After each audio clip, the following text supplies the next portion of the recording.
মানুষ মৃত্যুর পর মানুষ যে 3 দিনের বা 40 পালন করে তা জায়েজ আছে কিনা?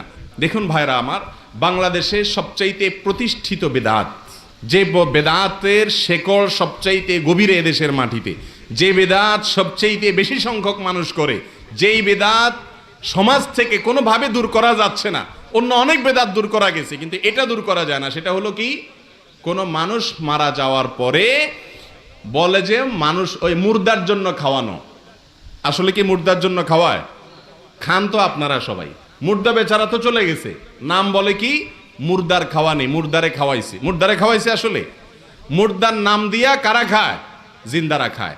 মনে রাখবেন, কোনো মানুষ মারা যাওয়ার পরে ইসলামের শিক্ষা হলো কেউ মারা গেলে তার আত্মীয় স্বজনদেরকে এলাকাবাসী খাওয়াইতে হবে। কে খাওয়াইতে হবে?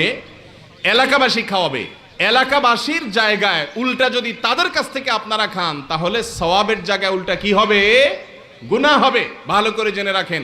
আর কোনো মানুষ মারা যাওয়ার পরে 3 দিন, 10 দিন, 40 দিন এরকম নির্দিষ্ট করে বিশেষ অনুষ্ঠানের আয়োজন করার কোনো শিক্ষা কোরআনে, এই কোরআনের কোথাও অথবা রাসূল সাল্লাল্লাহু আলাইহি ওয়াসাল্লামের হাদিসের কোথাও পাওয়া যায় না।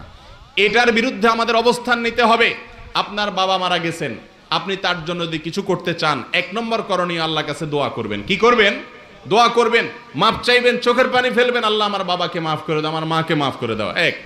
দ্বিতীয়ত, তাদের পক্ষ থেকে যদি দান সদকা করতে চান করতে পারেন, দান সদকা করতে চাইলে করতে পারেন, কিন্তু সেটা ওই 3 দিন, 40 দিন এবং 10 দিন ফিক্স করে এরকম দাওয়াত খাওয়ানোর কোনো শিক্ষা ইসলাম দেয় না। যে কোনো দিন আপনি আমভাবে করবেন, গরিবদেরকে খানা দিবেন, টাকা পয়সা দিবেন, মাদ্রাসায় দিবেন, মসজিদে দিবেন, আত্মীয় স্বজনকে দিবেন, টিউবওয়েল করে দিবেন, এগুলো করলে আপনি সওয়াব পাবেন।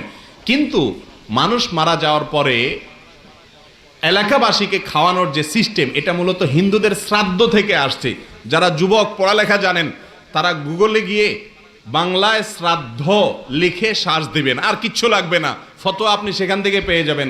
শ্রাদ্ধ অনুষ্ঠানের মূল বক্তব্যটাই হলো হিন্দু ধর্ম মতে কোনো মানুষ মারা গেলে তার রূহ বা আত্মা স্বর্গে সব পায় কিন্তু খাবারটা পায় না, ক্ষুধার্ত থাকে।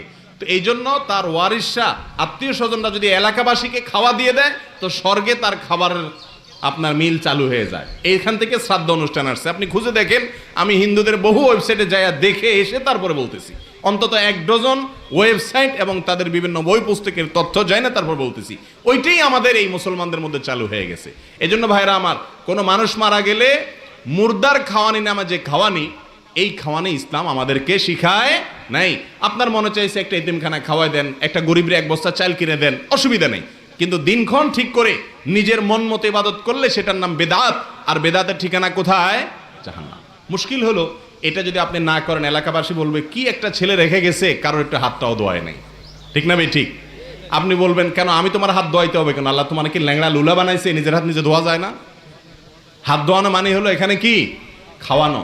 গরিব খাওয়ানোর নাম দিয়া এলাকাবাসী ফুর্তি ফার্তা করে খায়। মানুষ খায় হলো আনন্দে, আর আমরা মরার পরে দুঃখে চড়ে কি মানুষ খাই।